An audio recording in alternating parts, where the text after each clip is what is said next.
Hey guys, it's Justine here from I Should Read That, and today I'm so excited to do my best books of 2018 so far. I actually usually like to do these videos at the end of the year. It is currently, the 12th of December, I think. However, yeah, that's not gonna happen because I'm gonna be away and life is gonna be crazy, so I figured I might as well just do this now. So, I had a lot of trouble narrowing down my favorite books of 2018. I read so much good stuff this year, so much good stuff, and I feel like the number of disappointing books was significantly lower than last year, and I will do a disappointing books video as well at some point. However, I have like 16 books or so here. And this is me narrowing it down. I really read a lot of great stuff this year, and there was a lot of stuff that I just felt like I couldn't keep off of this list. I have a combination of debut authors and well-established authors. I have sequels, I have first books in series, I have prequels, I've got all kinds of stuff, and there's a lot of stuff here, so I'm just gonna dive right in now. I'm not gonna talk about these books very much, however, I have reviewed, I think, every single one of these, so if you're interested in hearing my, actual in-depth thoughts, I will link my blog down below and you can search for them. These are also in no particular order, except the very last book that I show you is going to be my favorite book of the year. It didn't take that much thought. It really didn't. Although I read some amazing stuff, there's one very clear standout. You probably already know what it is if you know me quite well and if you've been paying attention this year, but I will get to that soon. One of the first big successes of the year was a particular science fiction book that I've been wanting to read for a very long time. I've heard amazing things. In fact, a bookseller at Waterstones, when I bought this book a while back, kind of looked at it woefully and said, I've been waiting for my shift to end so that I can get back to this book and just finish it because it's so incredibly good. This is Children of Time by Adrian Tchaikovsky. Now, I think a while back I tried to do a summary of what this book is about, and I had a really difficult time, so I'm gonna try again. But basically this book is about a very distant future in which mankind has destroyed the Earth, and there's this big ark ship called the Gilgamesh that has left Earth with, I think, 250,000 people in stasis, and they're finding a new homeworld. And they do find a new homeworld. However, the problem is that there are essentially giant, would you call them sentient spiders, living on the surface of this planet, and these spiders are kind of the result of an accident of terraforming from humans, I think about 2,000 years earlier. So, that was terrible, but this book is amazing. It's not great if you're arachnophobic because the story is split into two, so you do get the story of the humans and sort of their culture on this ship crumbling, but you get the story of the spiders on this planet through the generations as their culture evolves, and it's so incredibly good. I've recommended this book to everyone. I think I've gotten about 5 people to read this book after I read it, and it's just been a huge hit with every single person I know who's read it. It's so incredibly good. I couldn't recommend this more highly. I love this book. This is probably one of my favorite science fiction books of the year. So to anyone in the US, I think this came out in the US today because it's only been a UK release until now. Now you can get it in the US, and there's going to be a sequel released in May of 2019, which you bet I have pre-ordered. I'm so excited. Next, I have a book that I have been hearing about for ages and had no interest in reading it until I found out that it was a take on one of my favorite YA tropes. This is Nevernight by Jay Kristoff. So I did Nevernight and God's Grave, the sequel, this year via audiobook, and I could not recommend the audiobook more highly. It is so incredibly good, and one of the things that really divides people about this book is the writing style. I find it quite difficult, it's quite dense, and it's told in a very kind of flowery, flourishing way. However, it suits audio really well because it is someone telling the story of this woman named Mia, and it's just done so incredibly well. The narrator is great, the characters in this book are fantastic, and basically if you like the boarding school trope, but you want more sex and death and murder and blood and gore, This book is perfect. The Nevernight is about a girl named Mia Corvere, and when she is a child, her father is accused of treason and hung, and this tears her family apart. She loses her entire family, and as she escapes onto the streets of her city, she is picked up by a man who is a member of something called the Red Church, and she eventually joins the Red Church and becomes an assassin in order to avenge her family. I see this book described as Harry Potter, but with sex and death and gore and blood and murder in it. And I find that's fairly accurate because you do get her going to all these classes, but instead of like potions and charms, it's things like, you know, seduction and poisons. It's so incredibly fun. Definitely one for the slightly more adult crowd. Again, I do really recommend the audiobook version of this. However, you should look up the hashtag awkward Nevernight because the audiobook has led to some awkward situations, including with myself. Next, I have probably the best find of the year, and this is an entire trilogy. I have an entire trilogy on this list because I just thought they were astonishing and they're so underrated. These are adult fantasy books. I've heard of them and they were on my radar for a while, but I didn't end up reading them until my book club read them. They were a big hit with everyone. This is the Divine Cities trilogy by Robert Jackson Bennett. So we start with City of Stairs, then we go to City of Blades and City of Miracles. And again, this is another one that I don't think I could possibly summarize. I think it might be in the same video as Children of Time when I tried to explain what these books are about. And I couldn't really, but kind of imagine post-colonial murder with spies and magic and dead gods. Kind of. The thing that really stands out for me about these books is the fact that Robert Jackson Bennett is a dude, and this is no shade to dude authors at all. However, he writes probably the best female characters I've ever read in fantasy, and that includes female authors as well.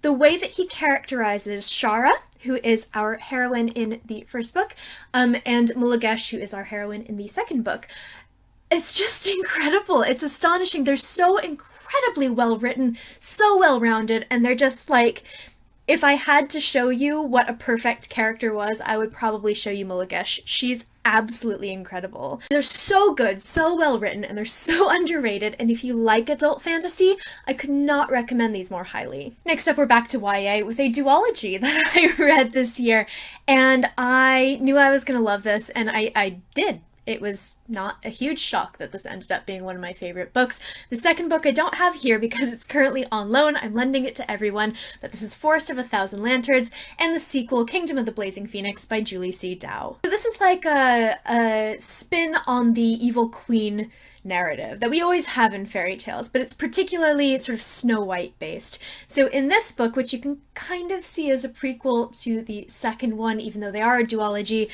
in this book, we follow a character named Shifeng, and Shifeng is a peasant girl, and she's incredibly beautiful, and she has this destiny. She knows that if she works toward her destiny, she can become empress, and she can become all-powerful. So this is all about her journey to become empress, and it is so good. And one of the reasons is because this book is all about women being underestimated and using that power that people unintentionally give them to kind of take over and dominate. This is not a story about an unfortunate girl who is turned evil because of her circumstances. She makes the choices to become a very bad person, and it's fantastic. I was a little bit worried about the sequel, Kingdom of the Blazing Phoenix, because it doesn't follow Shifeng, it follows another character about, I think, 15 years later.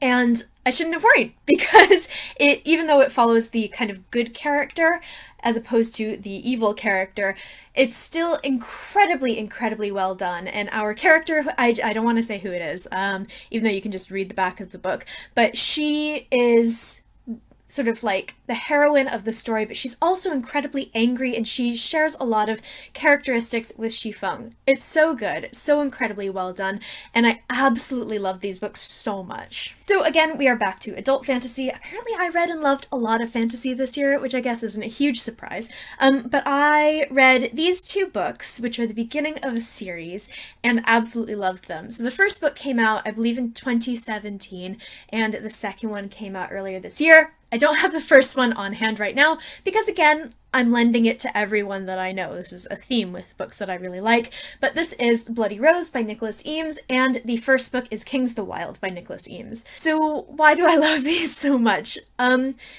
Basically, I saw a really good, like, one-sentence elevator pitch about Kings of the Wild on Twitter, which is basically, in a world in which mercenary bands are treated like rock bands, a group of middle-aged dads have to get the band back together in order to save one of their daughters. That's the first book, and it's so good. It's just so much fun, and I feel like there's a lot of places where Nicholas Eames maybe could have gone wrong with the book, in that it's super bro-ish, and it's like a super dude fantasy book, but it's so filled with heart. It's so wonderful, it's so funny, and it's just the most fun, weirdly comforting read that I read this year. And of course, The Bloody Rose is the sequel, and this is a little bit different because he lightens up on the humor a little bit. It's a much more serious book than the first one, and he still manages to convey all of the feeling, all of the sort of danger, but also friendship and family in the first book in this one as well. I know that some people are a little bit disappointed in Bloody Rose, but I really love them both. They are very different books, but they're just so good, and they're just so fun. I cannot wait to see what he comes out with next, and I'm really hoping that at some point Kings of the Wild gets made into a film, because it would be perfect and the soundtrack would be amazing. Next, I have a graphic novel series. So this is something that's a little bit unusual for me. I don't really read graphic novels just because I can't get into them. I guess it's because they're kind of short and it's a different style, and my brain doesn't do the narrative in the same way as it would a regular novel. However, these are masterfully done. I read the first 8 volumes of Saga by Brian K. Vaughan and Fiona Staples earlier this year, and I was absolutely blown away. Saga is a science fiction graphic novel series that follows this particular family. So what makes this family unusual is the mother and the father are 2 soldiers on opposite sides of a particular war. However, they meet and fall in love, have a baby, get married, and are basically on the run. And this book follows this family over the years. And after the first book, it is told from Hazel, the child's perspective. So we get to watch Hazel grow up, and we also get to see the horrible things that these people have to go through in order to save their family. They are quite graphic, very graphic, so if you're not comfortable with lots of sex and nudity and death and violence, these might be not quite the thing for you. However, they're absolutely incredible, so fantastic. I think the 9th one came out earlier this year, and I need to go to the library and get it so I can finish up the series, but these are just absolutely amazing, even for someone who doesn't often read graphic novels. Next up is a book that I knew I was going to love because it's by one of my favorite authors. This is Skyward by Brandon Sanderson. I feel like I talked about this really recently because I only read this maybe a month ago or so, and I absolutely loved it. I don't love Brandon Sanderson's YA. I read the, is it the Calamity series, the one that starts with Steelheart? I read Steelheart, and I really didn't enjoy it, so I was a little bit nervous about him attempting YA again. However, this is a science fiction book. It follows a female character, and I like the way that Brandon Sanderson generally writes women, so I decided to give it a chance, and I absolutely loved it. Skyward takes place on a sort of desolate planet in which mankind has kind of crash landed and had to colonize the planet underneath the surface because they're constantly under attack by these creatures called the Krell, who come and bomb in spaceships. And mankind has built these starfighters, and they have pilots who go up and fight the Krell. Spence's father was one of these pilots. However, he was branded a coward when he turned tail and fled during a pivotal battle. Now, Spencer wants to become a pilot. However, her father's actions really disqualify her from going to pilot school, and she ends up getting the chance to do it. And there's a lot more that goes into the story as well. It's one of those books that has many different storylines that all come together in the end. Very classic Brandon Sanderson. I know I talked about this fairly recently, so I might link that video down below because I just adored this, and I could talk about this book for days and days. I'm gonna cut myself off here. The next book on this list is actually a novella, and I so rarely read novellas. I find that I just can't quite get into the story in the same way I would a full-length novel. However, with this book, she really does such an incredible job with the world building and characterization that you really get the full sense of the story in under 300 pages. This is Every Heart a Doorway by Shauna Maguire. I got this book for my birthday, and it was one of the first things that I read off of my birthday book haul, and I absolutely loved it. Every Heart a Doorway follows basically a school for children like Alice of Alice in Wonderland, who have crawled through a doorway to another land, who have fallen down the rabbit hole but had to return to the real world, and the school kind of helps them rehabilitate. The main character in this book is Nancy, and Nancy has come back from a place called the Halls of the Dead that she absolutely loved, and she ends up going to the school because she is so desperate to get back there, but chances are she's not going to be able to. I loved this book so much. So much. And it's just astonishing how incredibly well she managed to write so much with so few words, if that makes sense. I mean, this book, I think it's not even 200 pages. It's 170 pages long, and she does a better job with world building and characterizations than some authors do in 500 pages.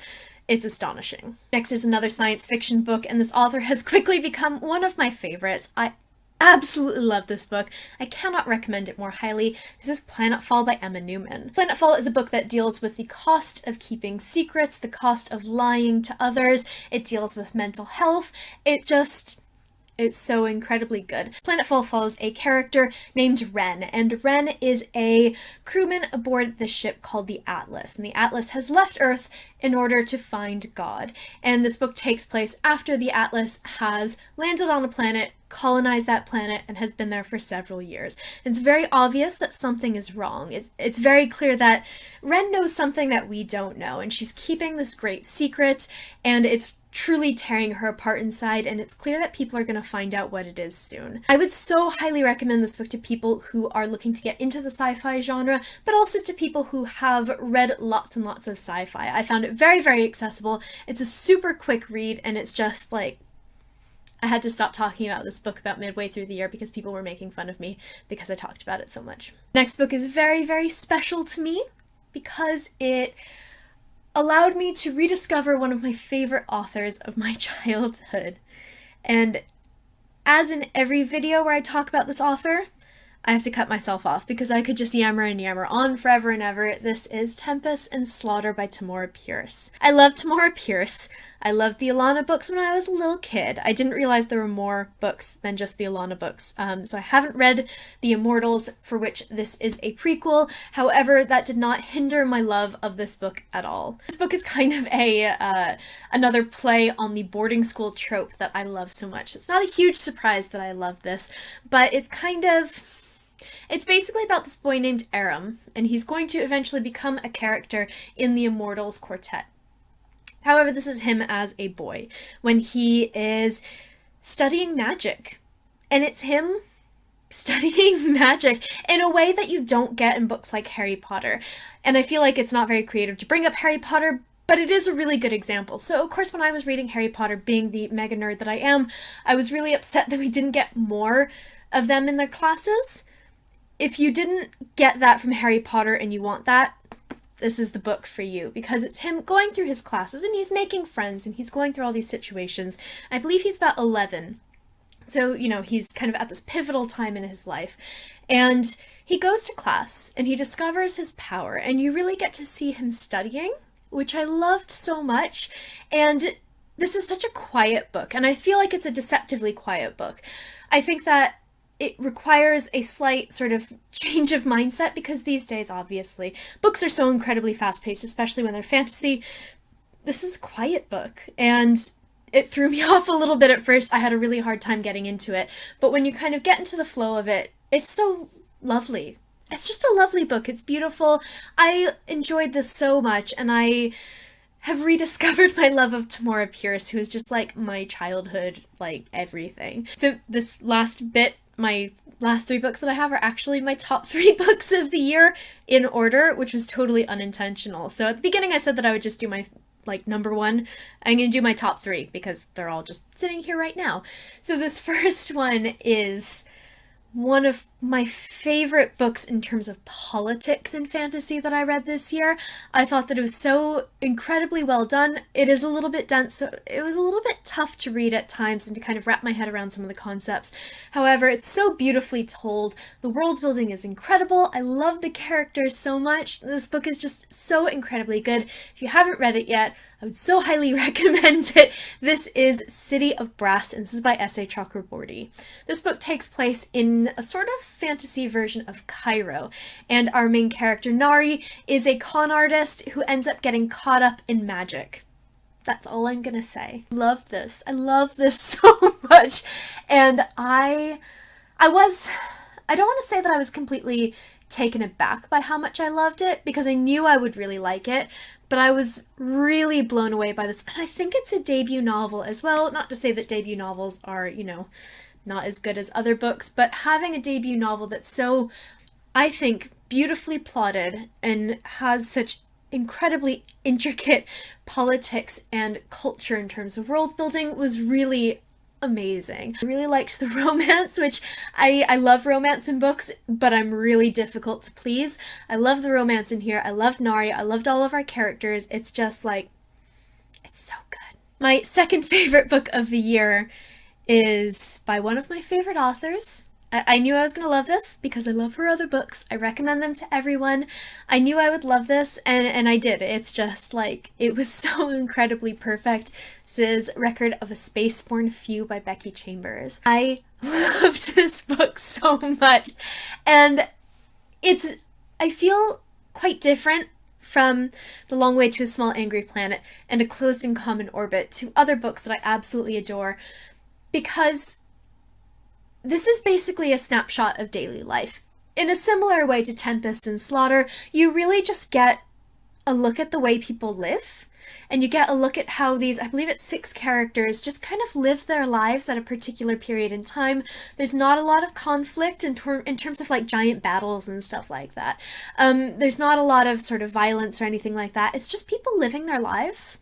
And I love that so much. It's such a comfort book. Something that's really interesting about this book is the fact that it's really her only book that focuses on humans. Most of her books have human characters in them, but it's not the humans who are the focus. It is sort of everyone else. This is the first book that really focuses on humans, but particularly those in the Exodus fleet, which is the fleet of ships that left Earth. I love this book so much. She's so amazing, and I met her, and she's wonderful, and like, my number one book was actually not difficult to pick at all, and as much as I love Becky Chambers, and as much as I loved City of Brass, there was a clear frontrunner. And if you've been watching these videos this year, you're probably wondering where this book has been on this list. I've not shown it off yet because it's my favorite book of the year. This is The Poppy War by R.F. Kuang. Ooh! I loved this book so much, and I know it's kind of a divisive book because some people feel like it's too YA, and they hit halfway through and are like, oh god. Some people feel like it's super grimdark and don't necessarily take the beginning into account. A lot of people have been talking about this book. I feel like this book really balances that boarding school trope that I love so much. I feel like it's in so many of these books in this video, but also grimdark as a genre. And grimdark is something that I really, really like to read, funny enough, but I've kind of stopped because I feel like grimdark has just become, let's rape a bunch of women and let's brutally murder a bunch of people and call it grimdark. And I feel like that's become kind of lazy, and I'm sure there are going to be people who are yelling at me in the comments about like, that's what grimdark is, but it's not what grimdark is to me. I think the reason that this book worked so incredibly well is because the author did her homework. I mean, this book is basically based on Chinese history, and the sort of notorious chapter 21 is based on the rape of Nanking. You can go ahead and look it up. It's as bad as it sounds. This book has a whole host of content warnings that come with it, and I would say obviously you should steer clear of this book if a lot of those things would bother you. However, I don't want that list to steer people away, because Rin, who's our main character, is probably one of my favorite characters of the year because she is smart and she is ruthless and she is strong, and she also will tell you exactly who's hot and who's not. She's just great. I can't wait for the next one. This is just so good. It's so good, and I feel like I could ramble on. I'm probably gonna have to cut out a lot of what I say about this because it's just like, it's so good. I love this so much. I haven't even told you what it's about. So basically this book is about a girl named Rin, and she finds out from her sort of adoptive parents that they are going to arrange a marriage for her, basically marry her off to a rich guy and get lots of money for her. Rin says, I don't think so, and she studies for the most difficult exam in the country and gets into a sort of incredibly prestigious military academy that's basically for rich kids. Rin is a peasant and she looks very different from everyone else who attends, and she has so many struggles sort of attending this academy. And then war breaks out and she has to actually go ahead and apply the things that she's learned. Plus there's a lot more going on underneath the surface. I feel like there are only so many times that I can say that this book is incredible. It's so good. It's my #1 book of the year. So good. I had so much trouble narrowing this list down. I just read so much good stuff this year, and there's so much good stuff that I haven't even mentioned on this list because I had to do 3 cuts of my favorite books of the year, which is slightly ridiculous. So I would love to know what your favorite books of the year were. If you've read any of these books, please let me know because I would love to kind of fangirl with you about them. Also, if you've done any best books sort of blog posts or videos, definitely link me below because I want to see them. I post bookish content to this channel fairly frequently, so hit subscribe, check back soon, and I will see you next time.